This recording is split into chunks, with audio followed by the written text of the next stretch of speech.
Pemimpin Korea Utara Kim Jong-un mendesak Partai Komunis mempercepat persiapan perang, termasuk meminta militer dan industri senjata mempercepat pengembangan program senjata nuklir di negara tersebut.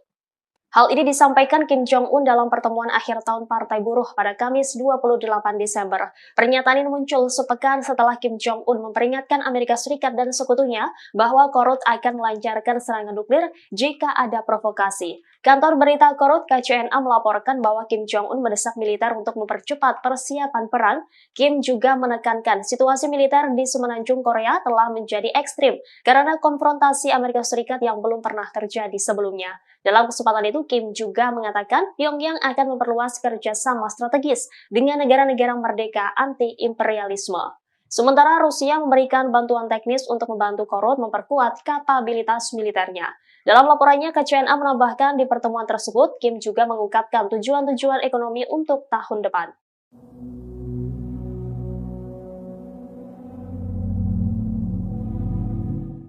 Tentara Israel yang sudah kembali ke Tel Aviv terus dihantui bayang-bayang perang di jalur Gaza. Seorang tentara bahkan panik saat terbangun dari tidurnya dan menembaki rekannya sendiri.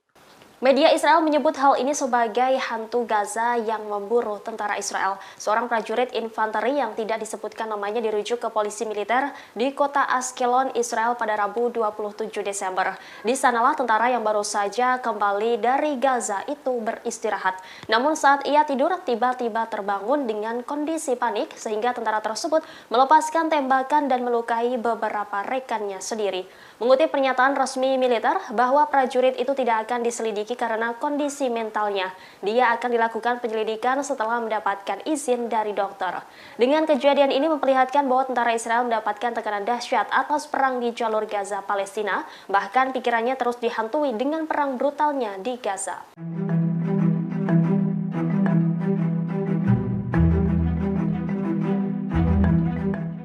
Fakta baru terkait perang Hamas pada 7 Oktober 2023 ke Israel semakin terungkap. Ternyata sebelum melancarkan serangan ke Israel, pemimpin Hamas yakni Yahya Sinwar bersekongkol dengan pemimpin kelompok Hizbullah Hasan Nasrullah. Rencana serangan Hamas pada 7 Oktober disebut hanya diketahui dua rekan dekat dari Yahya Sinwar. Bahkan pemimpin Hamas yang berada di luar Gaza tidak mengetahuinya. Menurut surat kabar asal Prancis Le Figaro, Hasan Nasrullah sempat diberitahu tentang rencana serangan itu setengah jam sebelum dimulai. Seorang pemimpin Hamas bernama Saleh Al-Arouri yang tinggal di Beirut, Lebanon, diberi informasi mengenai serangan tersebut. Al-Arouri kemudian menyampaikannya kepada Nasrullah. Namun Nasrullah dilaporkan marah karena Iran tidak diberitahu tentang rencana serangan itu. Artikel ini terbit setelah ada laporan bahwa Sinwar dan kepala sayap militer Hamas Muhammad Deif marah lantaran Nasrullah tidak menggunakan kekuatan penuh Hizbullah setelah Hamas melancarkan serangan. Kepala Biro Politik Hamas Ismail Haniyeh bahkan terbang ke Iran untuk mendesak pemimpin tertinggi Iran Ali Khamenei untuk ikut bergabung dalam perang itu, namun Khamenei menolak. Sementara itu, Nawaf al-Mousawi, seorang pejabat senior Hizbullah, mengklaim Hamas tidak meminta Hizbullah untuk ikut berperang melawan Israel.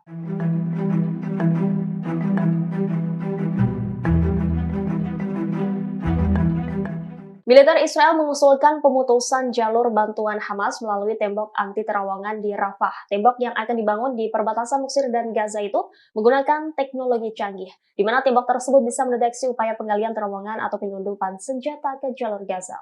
Para pejabat pertahanan Israel meyakini Hamas menyelundupkan senjata melalui terowongan bawah tanah di Rafah. Menurut militer, perang tidak akan berakhir jika jalur bantuan Hamas tidak dilenyapkan. Dengan demikian, Israel berencana akan membangun tembok untuk mencegah senjata dimasukkan ke jalur Gaza.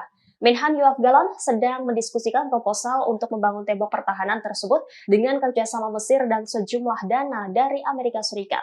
Tembok itu rencananya akan dibangun di Poros Philadelphia. Poros Philadelphia adalah jalur sempit di wilayah jalur Gaza membentang sepanjang 14 km di sepanjang perbatasan antara wilayah kantong tersebut dan Mesir. Di sisi lain, pihak Mesir menentang operasi darat Israel di dekat Rafah. Mesir khawatir sejumlah besar warga Palestina akan menerobos perbatasan untuk melarikan diri dari pertempuran. Mesir kembali menegaskan bahwa tidak ada penyelundupan senjata di penyeberangan Rafah.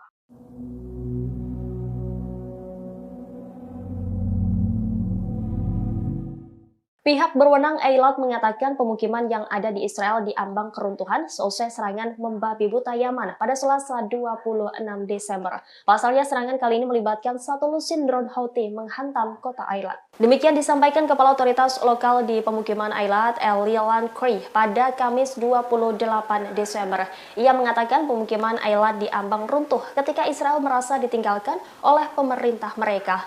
Lancry menyebut tidak ada orang yang ingin datang ke Eilat. Ia menekankan bahwa kota Eilat telah menjadi pemukiman yang nyaris mati.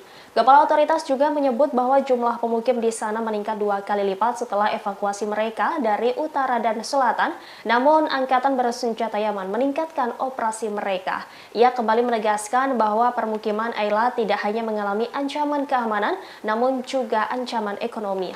Lancry menjelaskan Eilat saat ini mengalami krisis parah, di mana ratusan bisnis tutup dan angka pengangguran terus meningkat drastis. Sebagai informasi, Eilat adalah nama pemukiman pendudukan Israel yang dibangun di atas reruntuhan desa al-Rashrash di Palestina yang telah dibersihkan secara etnis.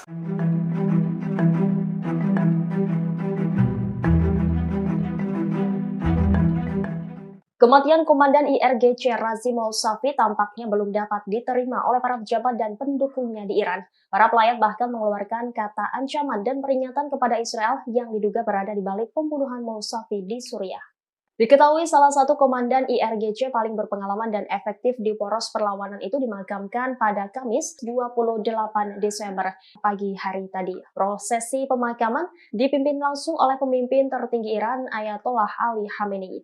Sejumlah pejabat senior militer turut hadir memberikan penghormatan terakhir kepada Mousavi. Di antaranya Kepala Korps Garda Revolusi Islam Iran Hossein Salami yang juga memimpin doa di pemakaman.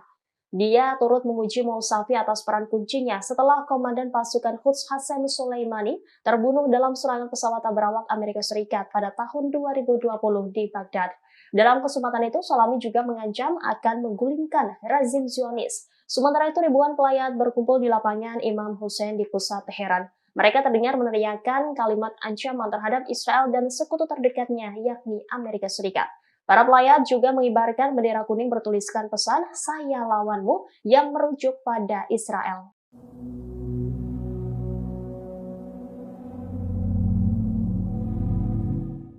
Sejak perang berkecamuk pada 7 Oktober, IDF terus mengintensifkan serangannya di Gaza Utara. Militer Israel mengklaim telah menguasai benteng militer Hamas di utara jalur Gaza. Inilah penampakan terkini Gaza Utara seusai Israel meluncurkan serangan brutal secara terus-menerus.